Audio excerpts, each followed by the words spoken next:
Noriu papasakoti apie sinchronizacijas.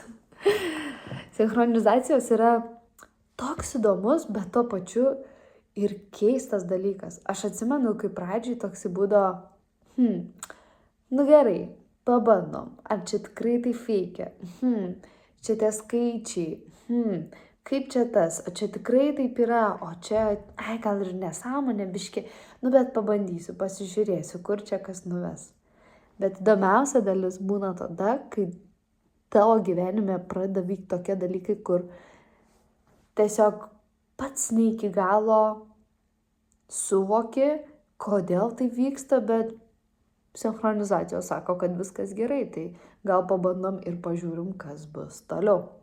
Tai mano gyvenime sinchronizacijos prasidėjo nuo skaičių, kai pradėjau tiesiog visur pastebėti vienodus kažkokius skaičius.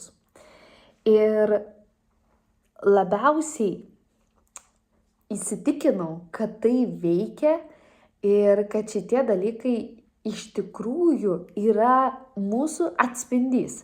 Tik tai mūsų vidinis atspindys. Tai kaip veikia tie visi sinchronizacijų dalykai? Mes transliuojame iš vidaus kažkokį vaibą, energiją, mintį, dažnį. Ir kokį mes dažnį vibruojam, tai visa realybė mums tai atspindi.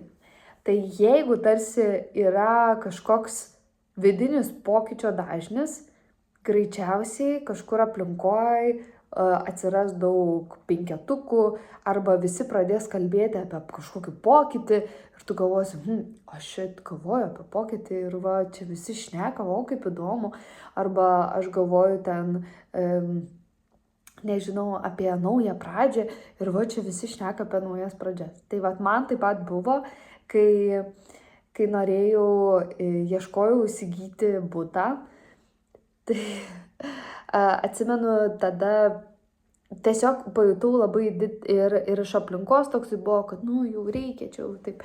Ir pajutau tą tokį didelį impulsą. Mes atvažiuojam apžiūrėti vienos vietos ir aš galvoju, faina, čia kaip gerai, aukštos lubos, bet čia remontą reikia daryti, bet gal gerai, kažkaip pasidarysim. Ir tada priejau prie lango, žiūriu, bet pro langą garažai matos ir toksai, bet gal gerai ir toks bandai sutikti su dalyku, kuris nėra tavo. Ir atsimenu, išėjau tada iš to buto ir priešais buvo kitas namas. Ir sakau tavam, bet pažiūrėkit, kaip čia fainai, pušelės pro langą matosi, ir namas toks fainas ir ta vieta tikrai geresnė. Kaip čia fainiau būtų. Ir ką jūs galvojat?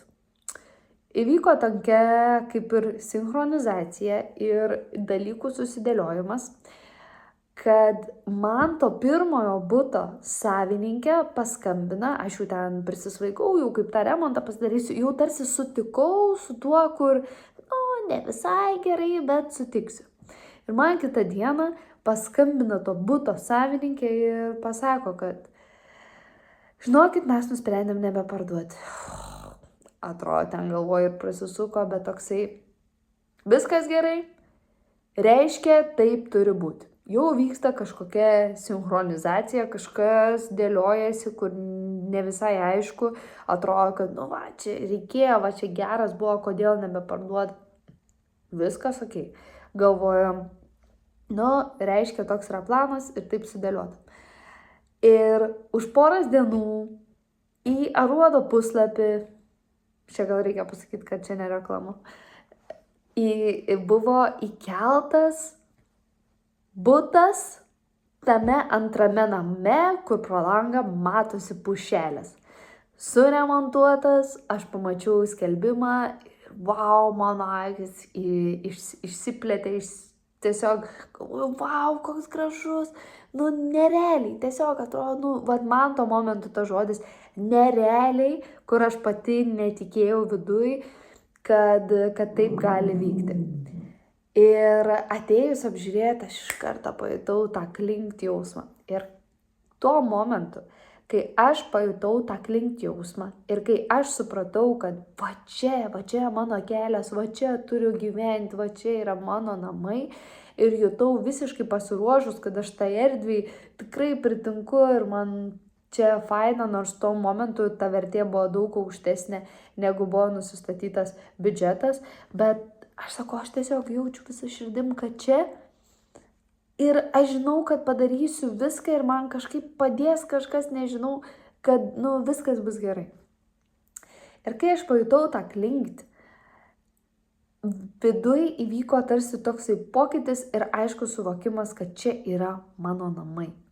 Ir tada visur aplink mieste, ant automobilių, numerių, nežinau, ant namų ir kur tik tai galėjo, ant laikrodžio, matėsi 555. Ir atkreipkite dėmesį, kad tai pasakiau ant 5 minutės 55 sekundžių. Tai tuo momentu visur mačiau tuos skaičius ir 3-5 tai jie reiškia pokytį, naują gyvenimą. Ir aišku, aš tada dar nežinojau, ar mes sėkmingai pasirašysim buto sutartį ir aš, aišku, dvejojau, kaip čia bus, nes mes buvom patys pirmieji klientai, galbūt jie lauks ir taip toliau, tie pirkėjo pardavėjo santykiai. Bet būtent po to klinkt pajautimo, aš iš karto supratau, kad tai yra mano butas ir atrodo visi ženklai man tai atliepia. Ir 5, ir 1. Ir tuo metu tai nebuvo tiek artima, tai buvo pati pradžia tų skaičių matymų, bet kuo toliau einant per gyvenimą, aš supratau ir pastebėjau, kad kiekvieną kartą, kai aš einu tuo keliu, kur man tikrai reikia eiti, daryti kažką arba teisingai, neteisingai, o žengiu žingsnį iš susilygiavimo ir tarsi aukščiausios ir geriausios perspektyvos man, aplinkui vien ženklai, vien tarsi tokia meilės burbule gyveni. Visi patarė, visi padeda, viskas lengvai, ten 5, 1, 10, ką tik tai nori, žodžiu, viskas, kas geriausia matai. Ir tuo momentu, kai pavyzdžiui, sprendimą priimu, tokį gal labiau iš susikaustimo, iš baimės, tie ženklai baigėsi ir va toksai pastumėjimas, o atrodo tada pradedi toksai labiau art kaip arklys ir sunkiai eiti ir nematai tų ženklų. Ir va tokiais momentais aš tiesiog pradėjau pastebėti, ką reiškia sinchronizacija ir bendravimas apskritai su aplinka per ženklus. Aš sutikau tokių žmonių, kurie apskritai kiekviename žingsnyje sugeba matyti ženklus, net išgirsdami, ką šneka praeiviai ir klausydami muziką. Aš pajutau tai tik tai vėliau, bet pirmiausia ir dažniausiai viskas prasideda nuo skaičių. Tai jeigu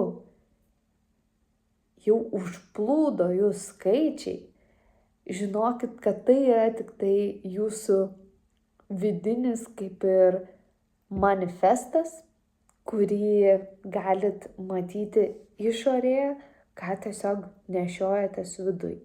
Ir tai tuo pačiu yra ženklas, kad jau galime pajausti, kad aš, jūs ir visa aplinka esame tiesiog vienis. Ką transliuoju aš, jums reiškia tai kažkokia pasąmoninė dalis ir jūsų dalis jau yra pasiruošusi priimti arba irgi yra tiesiog apie tą patį. Ir dar vienas dalykas, kuris,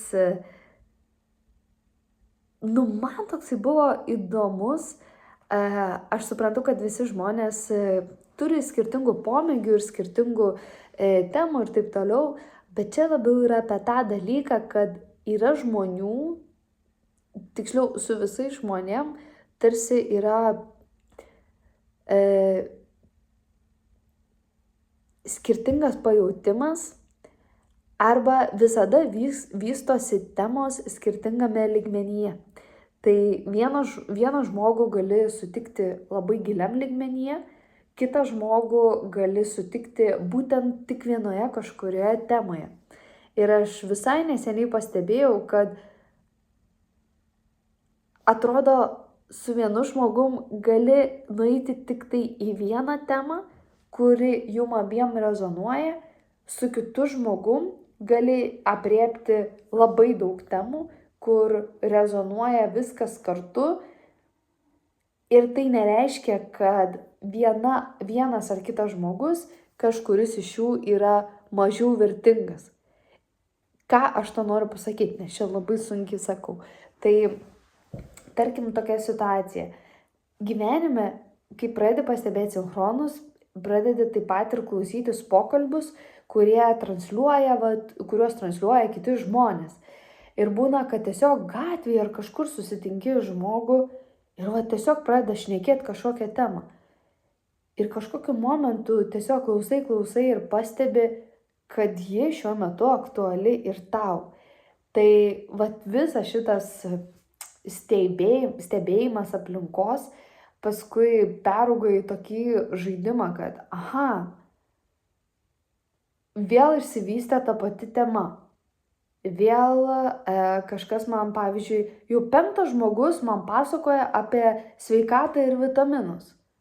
Gal tai yra jau laikas suklusti ir paklausyti, kad numatyt man reikėtų jau pasidaryti vitaminų testą ir pasižiūrėti, ar tikrai pakankamai vitaminų.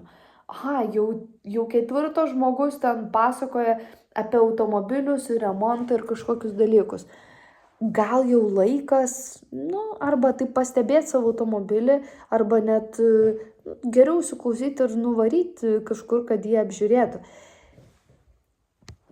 Tie momentai, jie atrodo gal ir crazy, ir kaip taip gali būti, bet tai yra tarsi išankstinės žinutės, kad, žiūrėk, ten po 5 dienų tavo automobiliui kažkas nutiks ir tau atrodo jau anksčiau praneša apie tai žmonės iš kažkokių kalbų, ar tiesiog su kuo bendraujat ar išgirstat. Arba, pavyzdžiui, visi žmonės jūsų rate sprendžia tas pačias problemas. Tai greičiausiai, kad ta problema priklauso kažkuria dalimi ir jum. Ne veltui yra sakoma, kad 3 ar 5 artimiausi žmonės tai esate jūs. Tai sinchronizacijos yra be galo įdomu, kai pradedam stebėti ir tikrai pasidalinsiu vis daugiau ir daugiau dalykų, kurie yra labai magiški ir kartais varo iš proto, bet be galo įdomu. Sekim, kas vyksta už išorėje.